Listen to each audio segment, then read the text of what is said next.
You can think about what it is that you did wrong or insufficiently that led to the collapse of your plan, right? So that's the first investigation. I made some sacrifices. I attempted to bring about a particular form of the future. It didn't happen. Okay, why? Well, the world is set against me and the cosmos is evil and there's no God and I'm bitter and cynical. That's one potential explanation, right? Poor me, right? And I'm not trying to be flippant about this because sometimes people's dreams are quite realistic and they still fail catastrophically. It can be brutal. Maybe you did make a lot of good decisions and you suddenly got ill or someone in your family did and everything went to hell on you. It doesn't have to be because you've done something cardinally foolish that you fail. It's built into the structure of the world.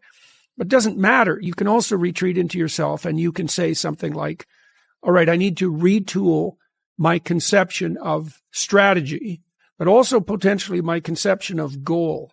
Maybe I'm looking in the wrong place. Maybe I have to look somewhere else. And you can open yourself up to a revelation. So there's a gospel statement that's very relevant to this. So Christ tells his followers that if they knock, the door will open.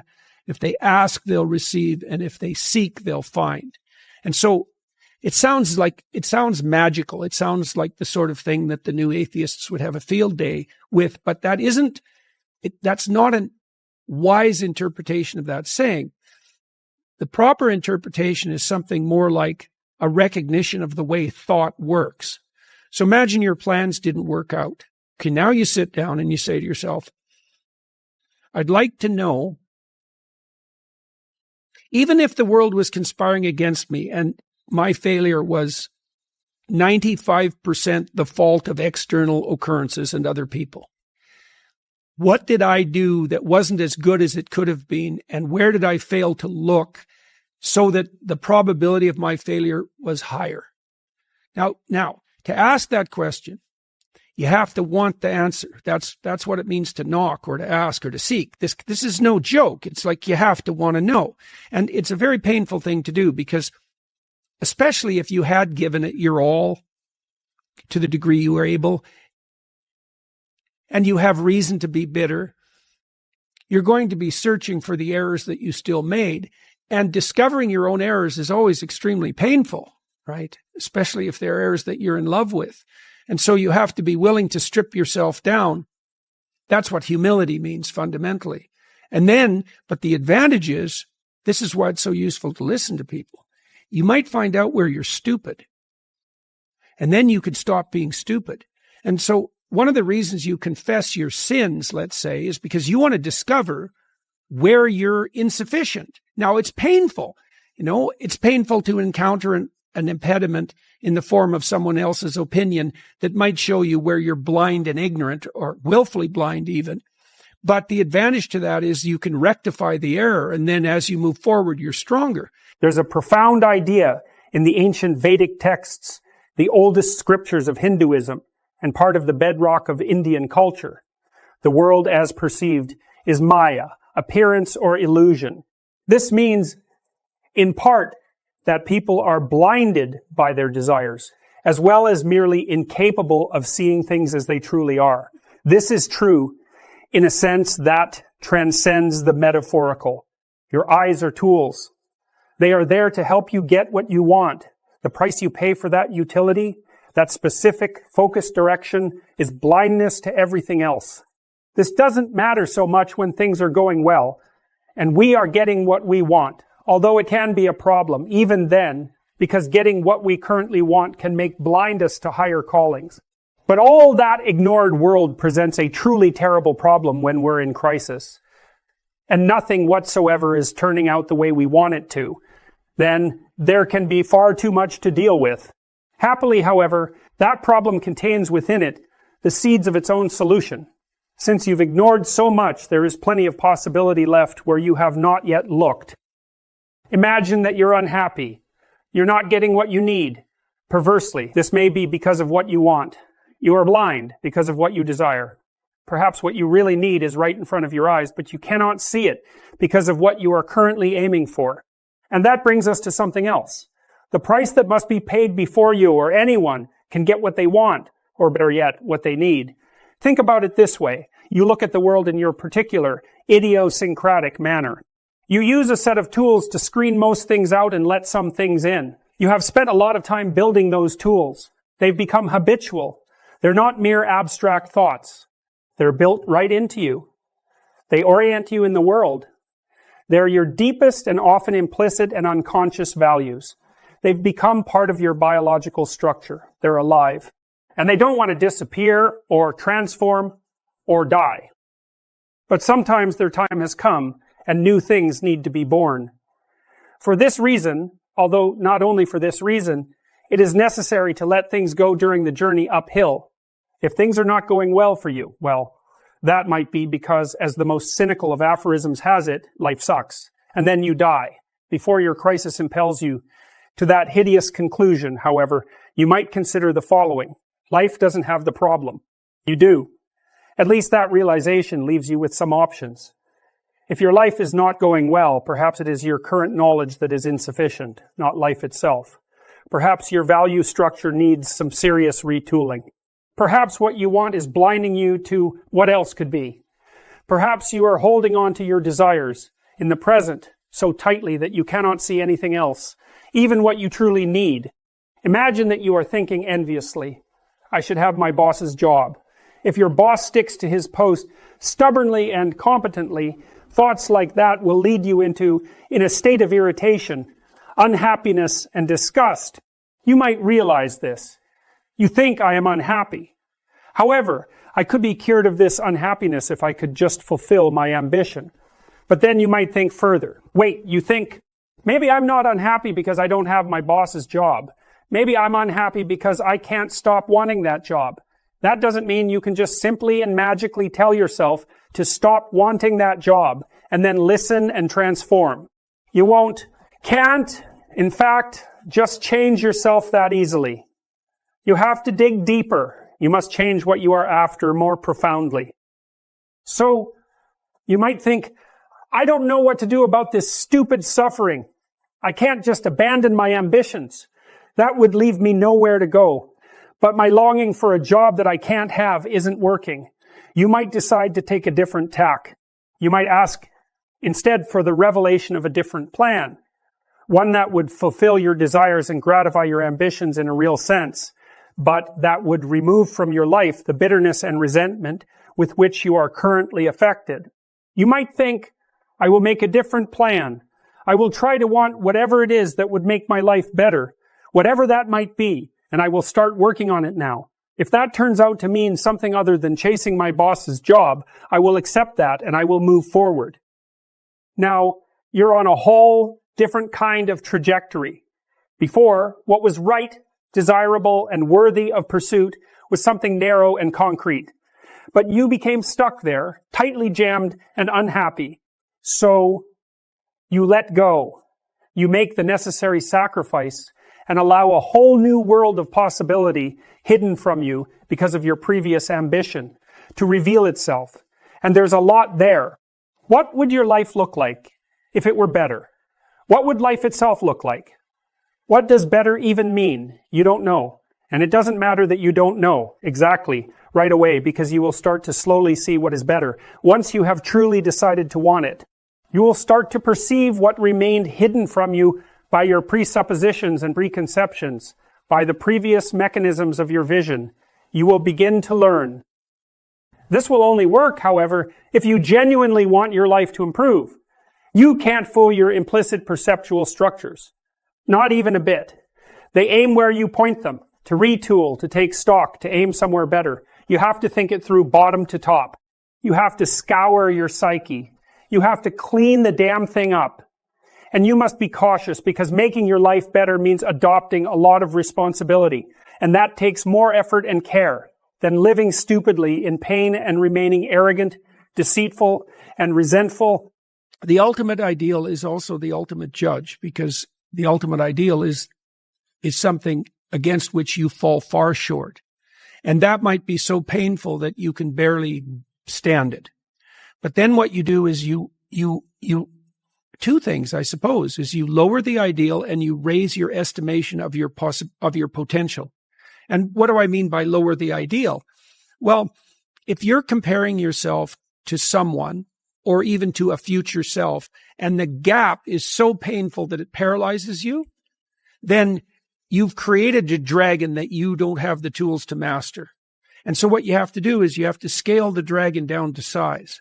And you want to scale the dragon down to size until it's a size that you are willing to move toward, however small that is. Now, if you're here and your ideal is here and that gap is unbearable, then you reduce the gap and you reduce the gap. And you're going to have to do that anyways, because you're not going to move from where you are to perfect in one fell swoop, right? There's going to be incremental steps.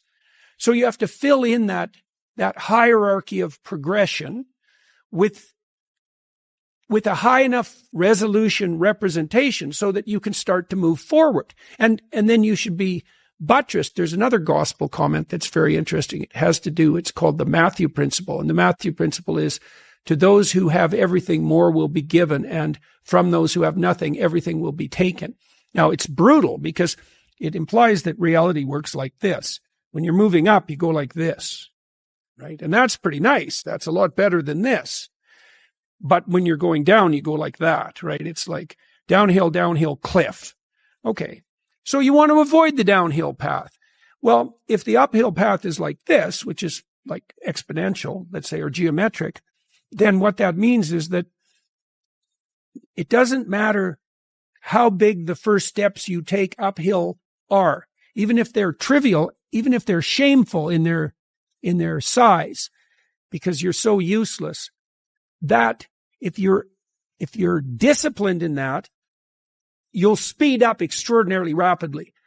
And so that's the good news, you might say, is that you can take very small steps, even ones that might be shameful in their size, and you have to admit that to yourself. But once you get the ball rolling, it doesn't roll in a linear fashion. It rolls in a geometric fashion. And this is a really good thing to know because it can take the sting out of the realization of your own stupidity. Let's return to the situation where your aim is being determined by something petty, your aforementioned envy of your boss.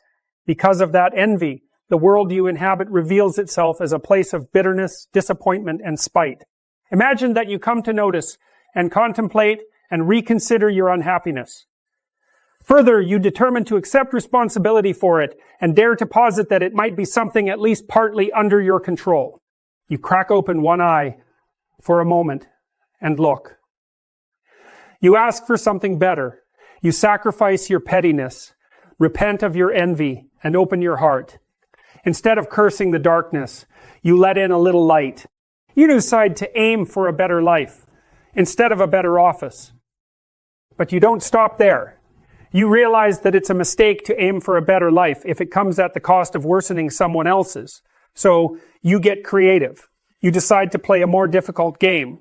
You decide that you want a better life in a manner that will also make the life of your family better, or the life of your family and your friends and the strangers who surround them. What about your enemies? Do you want to include them too? You bloody well don't know how to manage that. But you've read some history. You know how enmity compounds. So you start to wish even your enemies well, at least in principle, although you are by no means yet a master of such sentiments. And the direction of your sight changes. You see past the limitations that hemmed you in unknowingly. New possibilities for your life emerge, and you work toward their realization. Your life indeed improves. And then you start to think further, better. Perhaps that means better for me and my family and my friends, even for my enemies. But that's not all it means. It means better today in a manner that makes everything better tomorrow and next week and next year and a decade from now and 1,000 years from now and forever. And then better means to aim at the improvement of being with a capital I and a capital B, thinking all of this, realizing all of this. You take a risk. You decide that you will start treating Old Testament God with all his terrible and oft arbitrary seeming power as if he could also be New Testament God, even though you understand the many ways in which that is absurd. In other words, you decide to act as if existence might be justified by its goodness, if only you behaved properly. And it is that decision, that declaration of existential faith, that allows you to overcome nihilism and resentment and arrogance. It is that declaration of faith that keeps hatred of being, with all its attendant evils, at bay.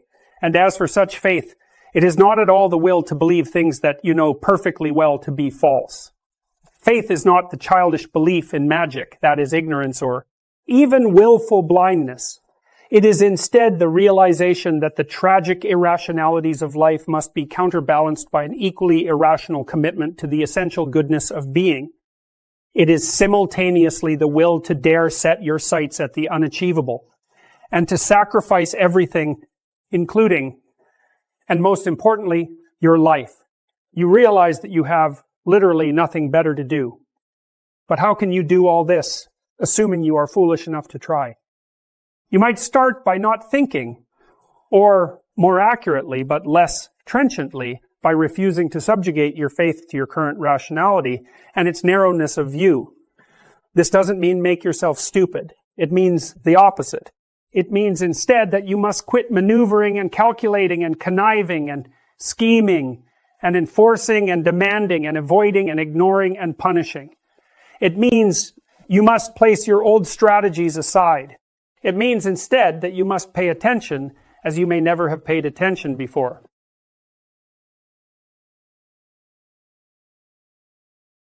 This is, I think, why people are so obsessed in some sense with the search for fundamental meaning. This is a good story. So you can imagine two people laying bricks. They're building a gigantic wall. And the one person thinks, oh my God, this wall is going to take 100,000 bricks. I'm laying one at a time and I'm wasting my life away, trivially adding to this gigantic brick wall. And what am I doing? This is absolutely miserable, brick by brick. And the other person thinks, in 300 years, this is going to be a cathedral. And so the person in the second state is doing exactly the same thing at a local level, laying bricks, but each brick is related to a very high goal. And that means the reward that's attendant upon the laying of the brick is proportional to the goal of the entire behavioral process. So if you're aimless and goalless, then you can't elicit any positive emotion. And if your goals are fragmented, which is also what happens if you're aimless or your goals lack unity, if your goals are fragmented, then no given behavioral manifestation can elicit any dopaminergic reward because it's not a step forward to anything desirable. One of the things, I did write about this in my first book, particularly about putting your house in perfect order. It's like, well, if you're lost, one of the things you can do is look around and see what direction you could take locally. Fix something. Find something that you could do that would make things better that you would do. And there's a humility in that too, because especially if you're in a low energy state, it's like, oh my God, I don't have enough energy to make dinner. It's like, do you have enough energy to put a fork on the table? And sometimes people are so depressed that that's really all they can do. Can you take a small step forward, no matter how small that is? Implement a micro routine, even something like washing a cup and putting it back in the shelf. And that's a good thing because you have a shelf and there's cups on it. You've already decided that's an appropriate way to live, is to have your coffee cups on a shelf. If you go ahead with cleaning out the cup and putting it on the shelf, then you've taken steps towards a valuable micro goal. You get a dopamine kick from that. That transforms itself into adrenaline and energizes you. In part, what the dopamine system is doing. So imagine that the purpose of the dopamine system is to elicit a satiating reward, fundamentally. But then the satiating reward is something that has to be approached in steps. And so in order to maintain the motivation necessary to approach the satiating reward, you have to mark each of the steps with a marker of pleasure. Small things are not small. You might have the cognitive appraisal that doing something local, like cleaning up your room, is small, but it's not obvious at all that that's the case. It's not that trivial to put your immediate surroundings in order. And it can easily be the stepping stone to putting things in order on a broader scale. In fact, it's probably the necessary stepping stone to do that. You can pat yourself on the back, especially if you're depressed, a little harder than you might otherwise by saying, you say, well, this is trivial, but I did it. It's like, no, if you're moving ahead, that's not small. You just keep doing that, and you're going to get out of this paralyzed or retreat mode. If you're in the zone of proximal development, you're pushing your skill development one increment forward. And it's one that you can actually manage. Imagine that you have someone who's habitually avoidant. And maybe they're avoidant because when they become possessed by negative emotion, they become hyper aware of their internal state and they feel the panic. And so then they freeze or retreat. And they do that constantly.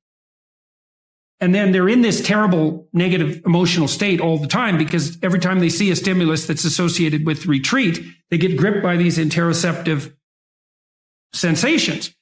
And so you say to them, well, we're going to reverse that. Instead of you being gripped by that, you're going to expose yourself to that voluntarily. If you do that repeatedly with people, not only do they stop being afraid of the things that you're showing them, that you're exposing them to, but they become more likely to approach other things they're afraid of, far more likely. In fact, it doesn't exactly look like people get less afraid at all. It looks like what happens is they learn to get braver.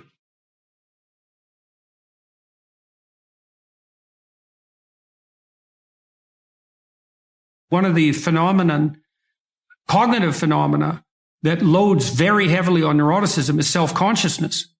And so when you fall into anxiety, then there is this internal obsessiveness, which has to do with the panoply of sins in some sense. Which parts of me are malfunctioning and need to be eradicated?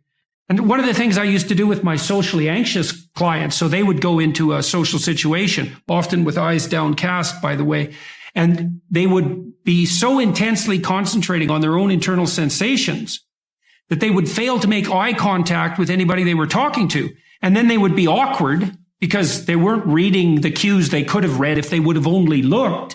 And then the conversation would become disjointed. And then they would get anxious and fall into themselves. And so one of the things that I taught them to do wasn't to try to calm themselves down, but to try to calm the other person down. So when you go into a social situation, pay more attention to the other person. Like just focus your attention outward. And if the person had any social skill, sometimes I had clients who had no social skills. And so they were anxious socially because they actually didn't know how to behave socially. So then you had to teach them the social skills.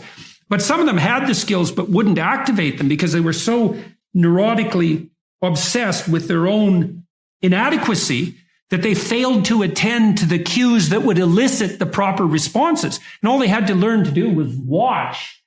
And then they would automatically respond because they knew how to have a conversation.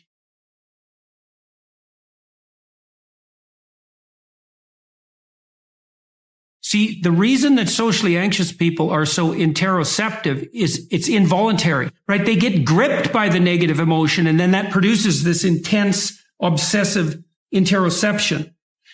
That might not happen if they did it voluntarily. This is why exposure therapy works so well in psychotherapy. Is like, well, I'm afraid of something, and if I go near it, then I'm possessed by negative emotion. Well, that's if you go near it accidentally. I'm going to have you go near it purposefully. And what you're going to find is that to the degree that you do it purposefully, that response will be quelled. And that happens. It's extraordinarily reliable. Imagine you anticipate something and then you make a mistake. Now, the question then becomes, how significant is the mistake? The depressive takes that punishment response, let's say, that's a consequence of failed anticipation, and can't bind it. It just takes out all of their potential future selves. And so then they're in a depressive pit. That's too much learning from failure. That binding problem is really tricky.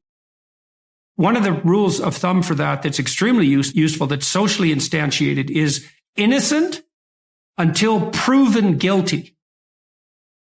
So you might say when those thoughts come up, because they're adversarial and accusatory thoughts, you might say, well, that is part of the realm of possibility. But when your child does something wrong that's minor, you don't say you're a rotten kid. You bind it. You say, look, kid, here's a bunch of things you're doing right. But in this particular example, specific situation, here's the minimal thing you did incorrectly and how to alter it. And it's a really good habit of mind to address towards yourself as well as to other people, which is to say, well, what's the minimum crime that I'm responsible for in this moment? And that's part of this miracle of the presumption of innocence, and especially without proof. A lot of what I did in my clinical practice to people who had a depressive temperament was help them make a case for themselves. It's like, well, maybe you're as bad as you think you might be, but maybe not. Let's take the contrary argument and only narrow the repair to the absolute minimum that needs to be manifested. Sometimes when you make one little mistake, it is actually an indicator of a flaw in your character. But most of the time it isn't. And it certainly can't be responded to that all the time, because then you'd never be able to make a mistake without wiping yourself completely out. You want to make it as local and precise as you possibly can.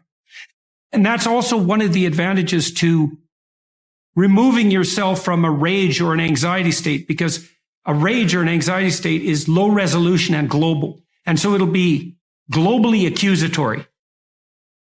So you want to specify it and think, okay, well, what's the minimum necessary behavioral transformation to ensure that similar mistakes are not replicated in the future? It's like if your roof leaks, you don't have to dig a new foundation. You can just fix a few shingles. And you might think, well, the rain's coming through, so you have to tear down the whole house. It's like, well, no. And you might panic and run around because the water's coming in, but it's still a bad idea to dig up the foundations every time something trivial maintenance problem needs to emerge. And so one of the things that's very useful to learn is like, well, is this only a trivial maintenance problem? And one of the advantages to that too is that if it's not the collapse of your entire self, let's say, and it's a trivial maintenance problem, you're much more able to activate that courageous response to anomaly that's part and parcel of exploratory behavior and eventual success. So, and part of the trick of many sorts of, well, I would say religious training enterprises, certainly the meditative enterprises, is something like, how do you tell yourself a story, like a real story, though, a story that actually works, where you can confidently approach the thing that's blocking your path? Aimless is not nothing. Aimless is bad. Nietzsche said if you had a why, you could bear any how. Most people find the meaning in their life through responsibility. I believe the fundamental religious truth of the idea that life is suffering. It's suffering because we're mortal and fragile, and because we're also subject to malevolence at our own hands and at the hands of others. It's a constant existential problem. And that can make you bitter and can make you hopeless and nihilistic and depressed and anxious and likely to abuse substances of various sorts as a medication or an escape. It can augur you in a very large number of ways. And I'm suggesting to people that there is a way out of that. And the way out is to confront that forthrightly and to adopt responsibility in your own life and to try to make the world a better place, and that it's necessary to do that. And that if you don't do that, that things go badly. I think the deck is stacked against everyone to some degree because life is very difficult and we all die. So, but some people do have it harder than others. And all of us have it very hard at some times in our lives. It's like, well, what's the alternative? You take responsibility for that and try to struggle uphill, because the alternative makes everything worse. Find something in your life that's so worthwhile doing that the fact that you're going to suffer is justifiable. Yeah, life's rough, no doubt about it. And if good luck comes your way, then you should be grateful for it. And if happiness manages to manifest itself, you should be grateful for that too. So then you might ask yourself, well, what's the best antidote to the discomfort of life? And you might say, well, it's comfort. And I suppose that's what you act out when you swaddle a baby. But a better antidote is something like adventure to excellence. And that's far better antidote to suffering than the mere absence of suffering. So not to say that the mere absence of suffering, that's not nothing. I've been a psychotherapist for 20 years. I've seen things you can't imagine. Horror shows that you can't fathom, and people who have been hurt in so many ways, so many dimensions. It's like, should they be bitter? Should they be resentful? Should they become violent? These things don't help. They have to struggle uphill despite their excess burden. And it's responsibility, not guilt. It's the female crucifixion. So, and that's exemplified best in, well, the best portrayal of that I've seen is Michelangelo's Pieta. You know, it's a statue of Mary, and she has Christ's body on her, as an adult, on her lap, and he's broken and destroyed, and, you know, she's displaying that. And that's the bravery of a mother to allow that to happen. But not only that, to facilitate it. Way you go, kid. Way you go. Well, why? It's dangerous out there. It's like, yeah, no kidding. It's more dangerous here if you stay with me by a lot. So you might lose your body out there in the world, but if you stay here, you lose your soul. You know, I mean, it's a pretty competitive world. There's lots of competition for young men in particular. There's competition for status and limited resources and for the attention of women. And just because you're nice doesn't necessarily mean that you come out particularly well in those competitions. I would like to say that you should all be smarter, but I don't know how you could be smarter. We don't know anything about how to improve intelligence, and I suppose we don't really know anything about how to improve industriousness either, but I can tell you that people who are industrious come up with a strategy for solving the problem that's ahead of them, and then they do whatever they can to stick to the strategy. And so, for example, if you sat down today or tomorrow for a couple of hours, 3 hours, and you filled in a Google Calendar, whatever you happen to use, with a strategy for studying and a list of when all your assignments are due and all of that, and when you're going to sit down and study, then you won't be in a position where you have to cram for 10 hours a day hopelessly right before, you know, an important exam. It's beautifully put that love is the highest ideal to reach for, and truth is... It's handmaiden. I thought about that for a long time, right? This hierarchy of ideal. And the thing about truth, that bitter truth, let's say, that cynical truth, is it can break the shackles of naivety. And actually, a burnt cynicism is a moral improvement over a blind naivety, even though one is in some ways positive, but only because it's protected. And the other is bitter and dark, but still better. But you're not done at that point. You're just barely started. I think optimally we exist to have something like a playful adventure, right? We're built for an optimal challenge. It's partly why we like to play, because in play you find an optimal challenge. It's almost like the definition of play. And so if you can organize yourself and the world optimally, then you have adventure. And maybe you have the adventure of your life. And if you can do that brilliantly, then you can do it in a spirit of play. That's what you need and want. I saw in endless repetition in my clinical practice and in my own private life, when my eyes were open, the consequences of not saying what was true. It's like whatever hell you might fall into by opening your mouth when you have something to say that isn't popular, it's nothing like the hell that you're going to envelop yourself in if you lose control of your own tongue and mind. And like I said, in my clinical practice, I never saw anyone get away with anything even once. And so all you have in a situation like that is what is the truth. Now, you know, of course, you only have your approximations to the truth, but that's better than nothing. And so you need to be afraid of the right thing, and you should be afraid of contaminating your soul with deceit. That's what you should be afraid of. What happens is, you know, garbage in, garbage out, the old programmer saying goes. And so you'll fill your head with nonsense and no one will call you on it except you, but you can still that voice if you try hard enough. You just wait until you get in real trouble. You know, one day there'll come a point where you have to make a decision. And the decision is the difference between life and death, or worse, between someone else's life and death, or worse, between health and the suffering that's worse than death. And because you've compromised yourself to such a degree, you will not be able to rely on your judgment, and you will make the mistake you shouldn't make. And then you're done. And that will absolutely happen. Yeah, well, I mean, you set what's great against what's tragic. Yeah. I mean, what else could you possibly do? And so then you say, well, how do you find what's great in your own life? And part of that is you watch. It's like, when is it that I'm doing something that alleviates my suffering? Right? It's a real, you have to ask that question to yourself honestly. One of the things you have them do is say, well, why don't you just watch for a week? Like, watch yourself like you don't know who you are, and just see when you're not quite as miserable. Yeah. And then let's see if we can figure out what it is about what you're doing in that situation that's lifting the gloom. It's like, okay, there's something in that that's curative, right? And that's something in that that's curative is related to, well, you might say your purpose. It's like maybe part of the reason you're depressed is because you're too isolated. Well, now we can work on that. So let's see if we can increase the amount of time you're spending with your friends by like 20%.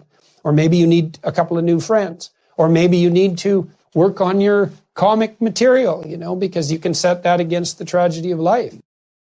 Aimless is not nothing. Aimless is bad.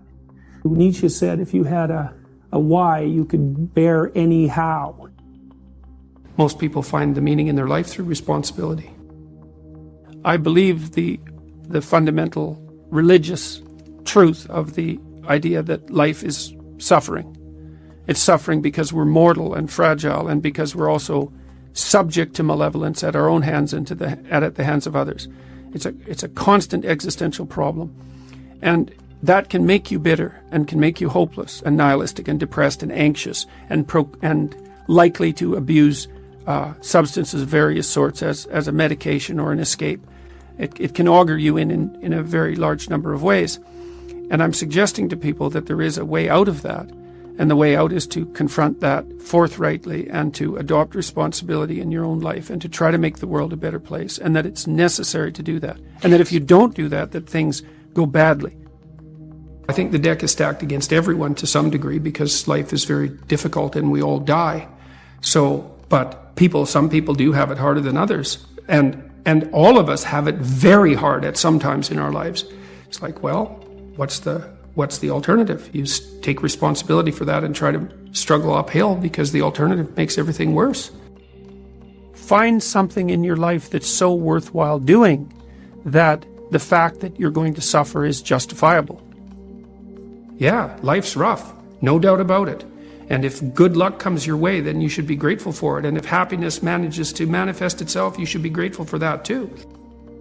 So then you might ask yourself, well, what's the best antidote to the discomfort of life? And you might say, well, it's comfort. And I suppose that's what you act out when you swaddle a baby. But a better antidote is something like to suffering than the mere absence of suffering. So not than the mere absence of suffering. So not to say that the mere absence of suffering, that's not nothing. I've been a psychotherapist for 20 years. I've seen things you can't imagine. Horror shows that you can't fathom, and people who have been hurt in so many ways, so many dimensions. It's like, should they be bitter? Should they be resentful? Should they become violent? These things don't help. They have to struggle uphill despite their excess burden. And it's responsibility, not guilt. It's the female crucifixion. And that's exemplified best the best portrayal of that I've seen is Michelangelo's Pieta. It's a statue of Mary, and she has Christ's body on her, as an adult, on her lap, and he's broken and destroyed, and, she's displaying that. And that's the bravery of a mother to allow that to happen. But not only that, to facilitate it. Way you go, kid. Way you go. Well, why? It's dangerous out there. It's like, yeah, no kidding. More dangerous here if you stay with me by a lot. So you might lose your body out there in the world, but if you stay here, you lose your soul. It's a pretty competitive world. There's lots of competition for young men in particular. There's competition for status and limited resources and for the attention of women. And just because you're nice doesn't necessarily mean that you come out particularly well in those competitions. I would like to say that you should all be smarter, but I don't know how you could be smarter. We don't know anything about how to improve intelligence, and I suppose we don't really know anything about how to improve industriousness either, but I can tell you that people who are industrious come up with a strategy for solving the problem that's ahead of them, and then they do whatever they can to stick to the strategy. And so, for example, if you sat down today or tomorrow for a couple of hours, 3 hours, and you filled in a Google Calendar, whatever you happen to use, with a strategy for studying and a list of when all your assignments are due and all of that, and when you're going to sit down and study, then you won't be in a position where you have to cram for 10 hours a day hopelessly right before, an important exam. It's beautifully put that love is the highest ideal to reach for, and truth is... It's handmaiden. I thought about that for a long time, right? This hierarchy of ideal. And the thing about truth, that bitter truth, let's say, that cynical truth, is it can break the shackles of naivety. And actually, a burnt cynicism is a moral improvement over a blind naivety, even though one is in some ways positive, but only because it's protected, and the other is bitter and dark, but still better. But you're not done at that point. You're just barely started. I think optimally we exist to have something like a playful adventure, right? We're built for an optimal challenge. It's partly why we like to play, because in play you find an optimal challenge. It's almost like the definition of the play. And so if you can organize yourself and the world optimally, then you have adventure, and maybe you have the adventure of your life. And if you can do that brilliantly, then you can do it in a spirit of play. That's what you need and want. I saw in endless repetition in my clinical practice and in my own private life, when my eyes were open, the consequences of not saying what was true. It's like whatever hell you might fall into by opening your mouth when you have something to say that isn't popular, it's nothing like the hell that you're going to envelop yourself in if you lose control of your own tongue and mind. And like I said, in my clinical practice, I never saw anyone get away with anything even once. And so all you have in a situation like that is what is the truth. Now, of course, you only have your approximations to the truth, but that's better than nothing. And so you need to be afraid of the right thing, and you should be afraid of contaminating your soul with deceit. That's what you should be afraid of. What happens is, garbage in, garbage out, the old programmer saying goes, and so you'll fill your head with nonsense and no one will call you on it except you, but you can still that voice if you try hard enough. You just wait until you get in real trouble. One day there'll come a point where you have to make a decision, and the decision is the difference between life and death, or worse, between someone else's life and death, or worse, between health and the suffering that's worse than death. And because you've compromised yourself to such a degree, you will not be able to rely on your judgment, and you will make the mistake you shouldn't make. And then you're done. And that will absolutely happen. Yeah, well, you set what's great against what's tragic. Yeah. What else could you possibly do? And so then you say, well, how do you find what's great in your own life? And part of that is you watch. It's like, when is it that I'm doing something that alleviates my suffering? Right? It's you have to ask that question to yourself honestly. One of the things you have them do is say, well, why don't you just watch for a week? Like, watch yourself like you don't know who you are, and just see when you're not quite as miserable. Yeah. And then let's see if we can figure out what it is about what you're doing in that situation that's lifting the gloom. It's like, okay, there's something in that that's curative, right? And that's something in that that's curative is related to, well, you might say your purpose. It's like maybe part of the reason you're depressed is because you're too isolated. Well, now we can work on that. So let's see if we can increase the amount of time you're spending with your friends by like 20%. Or maybe you need a couple of new friends. Or maybe you need to work on your comic material, because you can set that against the tragedy of life. What could you do to improve yourself? Well, let's step one step backwards. The first question might be, why should you even bother improving yourself? And I think the answer to that is something like, so you don't suffer any more stupidly than you have to. Accept responsibility for the catastrophe of your life. And that way you transcend it. And there's an unbelievably hopeful message in there. And the message is, you're actually strong enough to do that. You just don't know it. And you won't find out till you do it. You can't find out till you do it. But if you did it, you'd find out that it was true. Bargain with the future. Wow, that's just, what an idea that is. It's so unlikely. It's a massive risk. It's the ultimate in risks, right? You have to be willing to lose your life in order to find it. What you're willing to forego today's pleasure for tomorrow's advantage. And that's what sacrifice is. And I would say, start where you can start. If something announces itself to you as in need of repair, that you could repair, then, hey, fix it. You fix 100 things like that, your life will be a lot different. If I wanted to spend 10 minutes making this room better, what would I have to do? And you have to ask yourself that, right? It's not a command. It's like a genuine question. And things will pop out in the room that there's a stack of papers over there that's kind of bugging you, and you know that maybe little order there would be a good thing. There's some rubbish behind your computer monitor that you haven't attended to for like 6 months, and the room would be slightly better if it was a little less dusty and the cables weren't all tangled up the same way. And if you allow yourself just to consider the expanse in which you exist at that moment, there'll be all sorts of things that'll pop out in it that you could just fix. So life is brutal. And what you have to set against that is possibility. So I would say if you're 16 and your life isn't so happy, it's like look around and see if there are opportunities that people are granting you, even imperfect opportunities, because they're going to be imperfect, that you could exploit in the proper way and learn and grow.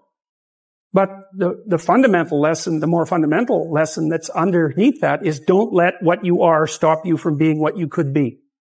So imagine that there's you and there's the potential inside you, whatever that is, And potential is an interesting idea because it represents something that isn't yet real, yet we act like it's real. And that potential is partly what you could be if you interacted with the world in a manner that would gain you the most information.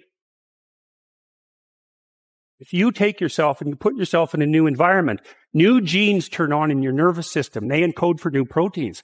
And so you're full of biological potential that won't be realized unless you move yourself around in the world into different challenging circumstances, and that'll turn on different circuits.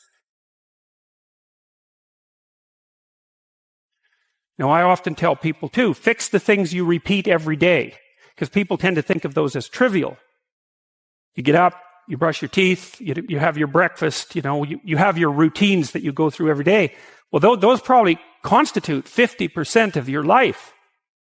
And people think, well, they're mundane, I don't need to pay attention to them. It's like, no, that's exactly wrong.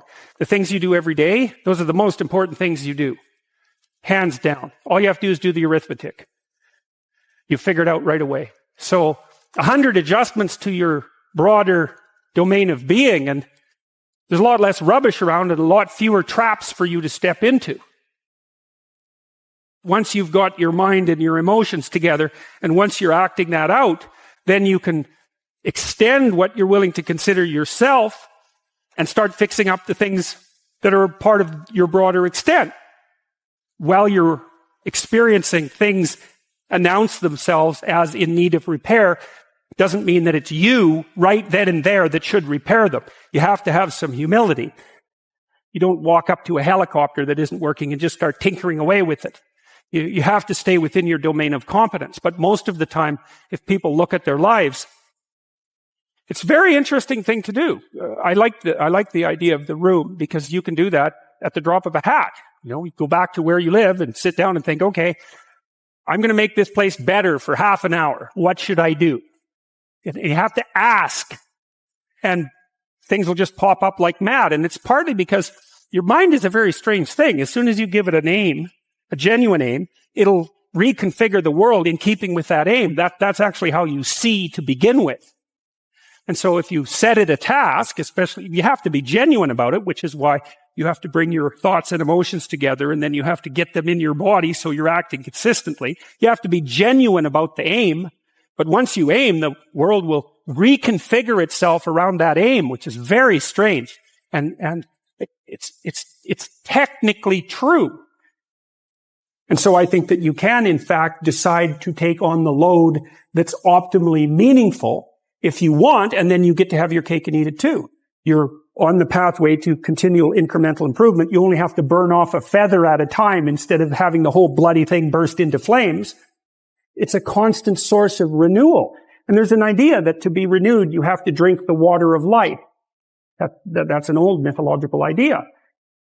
Chaos is water. Water is chaos. Water is what washes away too much order. And to stay continually refreshed by the water of life is to take on exactly the right amount of chaos to make sure that your garden is properly nourished. And I think meaning is actually the marker of that. You don't choose your interests, they choose you. And that's really worth thinking about too, man, because, you know, it's really hard to get interested in something you're not interested in, even if you know there's a good reason for it. You know, you're studying for an exam, you find the material boring, anything will be more interesting than the studying. Even though you know that that's what you need to do, you can't voluntarily grab yourself by the scruff of the neck, let's say, and shake yourself and say, sit down and concentrate. Your mind will just go everywhere. But then if you're interested in something, and even if it's something you shouldn't be interested in, because that happens all the time, then it's like you're laser focused, man. You can pay attention forever. You can work until you're exhausted. You won't even notice it, and you remember everything. It's like, okay, if you can't control your interest, what does? Your interest was being manipulated behind the scenes by unseen forces that were associated with your characterological development across time. That was the manifestation of the self. So the self is the potential you, let's say. And the way it operates in the present is by gripping your interest and directing it somewhere. And that's part of the instinct of self-realization. It's a mind-boggling idea, man. Really, it's the potential that you are has to manifest itself somehow in the here and now. It has to. And what better way than by directing your attention? You know, it's like, it seems like this might be useful for you. Or maybe you get attracted to this person. Maybe you admire this person. That happens with kids a lot. They'll admire someone and then copy them. And you can see that that's obviously part of their developmental progression, right? It's a form of hero worship, but kids are very imitative and they hero worship at the drop of a hat. And so they're entranced by the next stage of development. And if they see someone who embodies that, especially if it's in the zone of proximal development, it's something they could achieve, stretching a bit. They find someone who embodies that next stage of development, and then they start to imitate them and act like them. Well, adults are no different. We're no different. We do it at a perhaps more abstracted, sophisticated level.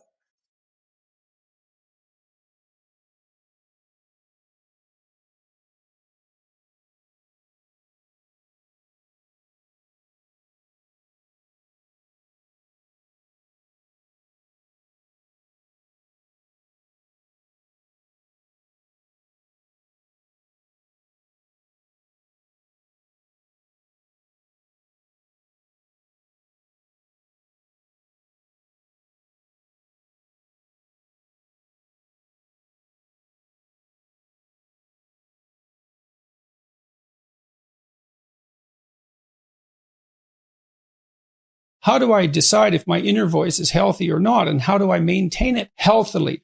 How can one tell if one's inner voice, judgment, or conscience is a healthy one and not a voice that is the result of an unhealthy mind due to past experiences? Now, that's a really interesting question. It's the question of conscience. I continually frequently, let's say, or yearly, ask my personality class attendees if they heard the voice of conscience, if they had a feeling, an emotional state, let's say, or a voice that informed them when they had done something ethically wrong and that perhaps made them guilty as a consequence. And it was essentially a universal experience. And that's the voice of society within, I suppose. That's one way of thinking about it. The Freudians would think about that as the voice of the superego. Carl Jung would take that conceptualization somewhat farther. He would have considered it the voice of the self, which is in part the voice of the ethic that's derived from the broader community, insofar as that ethic is valid, let's say, but also in part the voice of the more thoroughly developed self that's still striving to be born. One thing you could say is that you experience violations of your conscience when you're not acting like the better person that you could possibly become. And so, to some degree, that's your higher self upbraiding you for failure to develop in the appropriate direction. And that seems to me to be a reasonable way of conceptualizing it. Now, the one question might be, how error prone is your conscience, given that you're not omniscient? You have to attend to your guilt and your self-disgust and your self-contempt and your self-consciousness.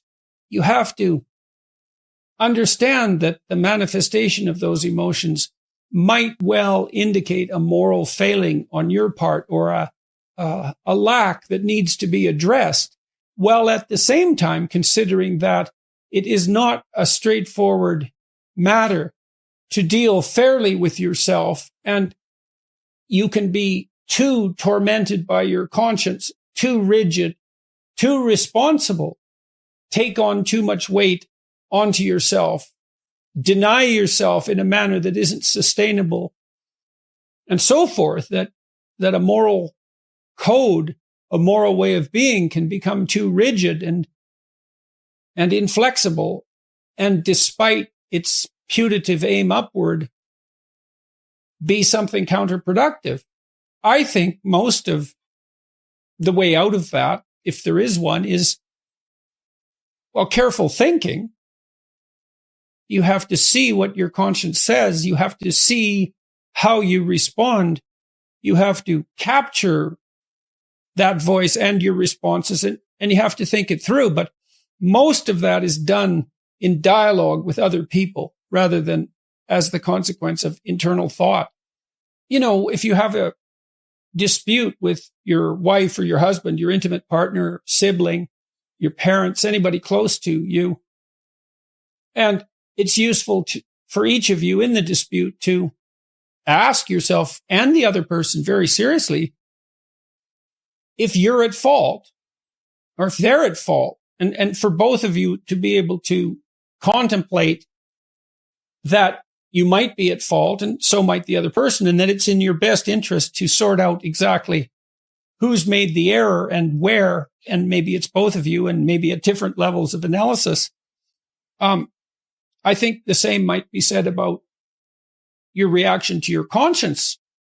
It's not uncommon for me to talk to my wife, my kids, my parents, my friends for that matter, about something I might be feeling. Maybe I'm guilty about something. I'm self-conscious about something. I'm angry about something. I feel impelled by my conscience to do something as a consequence, to change something.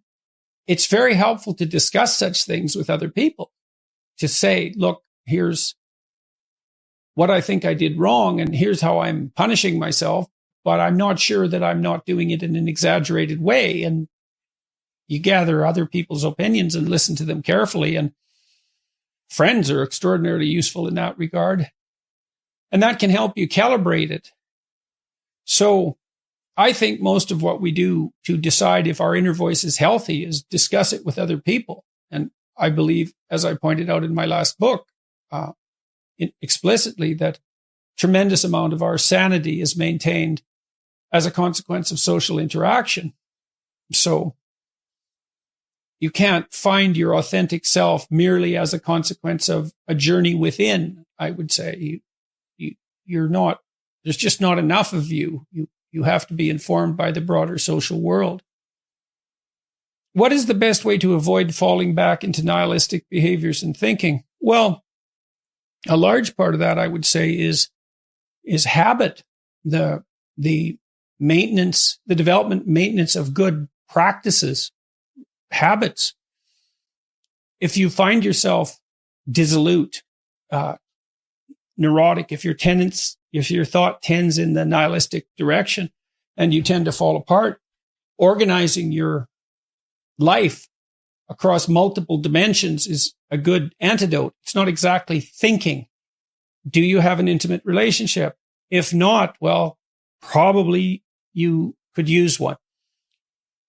Do you have contact with close family members, siblings or children or parents, or people who are even more distantly related? If not, you probably need that. Do you see your friends a couple of times a week and do something social with them? Do you have a way of productively using your time outside of employment? Are you employed? Do you have a good job, or at least a job that is practically sufficient and that enables you to work with people who you like working with, even if the job itself is, mundane or repetitive or difficult? Sometimes the relationships that you establish in an employment situation like that can make the job worthwhile. Have you regulated your response to temptations, pornography, alcohol abuse, drug abuse? Is that under control? I would say differentiate the problem. There's multiple dimensions of attainment, ambition, pleasure, responsibility, all of that make up a life. And to the degree that it's possible, you want to optimize your functioning on as many of those dimensions as possible. Those are all the questions that I would decompose the problem into. The best way to avoid falling back into nihilistic behaviors and thinking. How can responsibility be differentiated from imposed guilt? Well, I think you adopt genuine responsibility, let's say healthy responsibility. I think you adopt that more or less voluntarily. I mean, there's an element of necessity and compulsion in our lives as well, because there are things we have to do to survive. But if you've explicitly formulated a set of goals and you're pursuing them, then you've adopted the responsibility to act in a certain manner to make those goals realize themselves. That's responsibility that you've adopted rather than responsibility that's been imposed on you, assuming that you've thought through the goals and you find your spirit in harmony with those goals.